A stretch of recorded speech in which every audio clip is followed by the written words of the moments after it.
excuse me, on the left over here, we have individuals who are religious fundamentalists, religious fanatics, and this is the expression, RT-PCR, real-time PCR expression of the VMAT2 gene. Over here, we have individuals.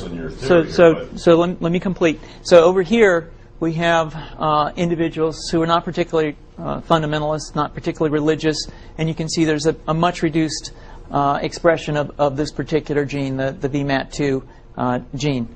Another evidence that supports our hypothesis for the development of this approach.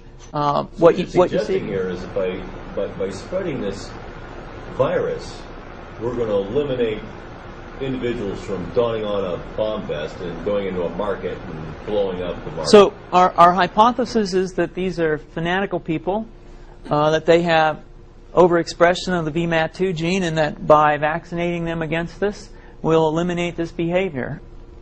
So we have some very, very remarkable data in this next slide.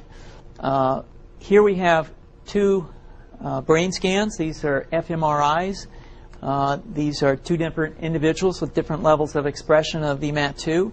On top is an individual who's a religious fanatic, an individual, and we've repeated this numerous times, that has high levels of VMAT2. Now, this individual down here who had low levels of the VMAT2 gene, this individual would self-describe as not particularly religious. In each case, these individuals were read a religious text.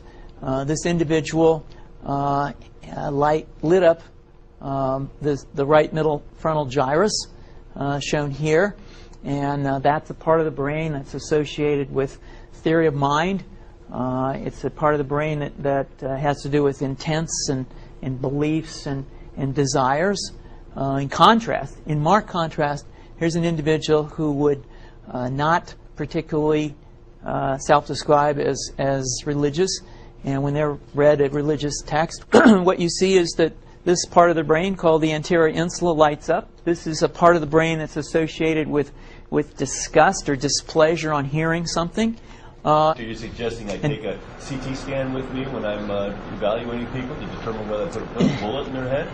So the data that I'm presenting here supports the concept that we're proposing, and I think that we would not propose to do CT scans or fMRIs on individuals out in the hinterlands of Afghanistan. The virus would immunize against this VMAT2 gene, and that would have the effect that you see here, which is it's essentially to turn a fanatic into a normal person. And we think that will have major effects in the Middle East. How would you suggest that this is going to be dispersed? Aerosol?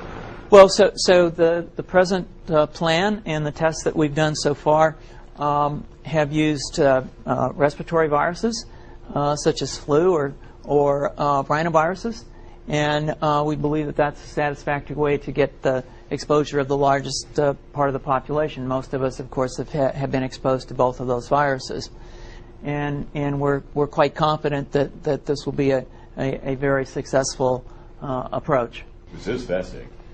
What's the name of this proposal? Yeah, so the name of this project is FunVax, which is the vaccine for religious fundamentalism. And you have a proposal already? The proposal has just been submitted, and I think that the data that I have shown you today would support the development of this project, and we think it has great promise.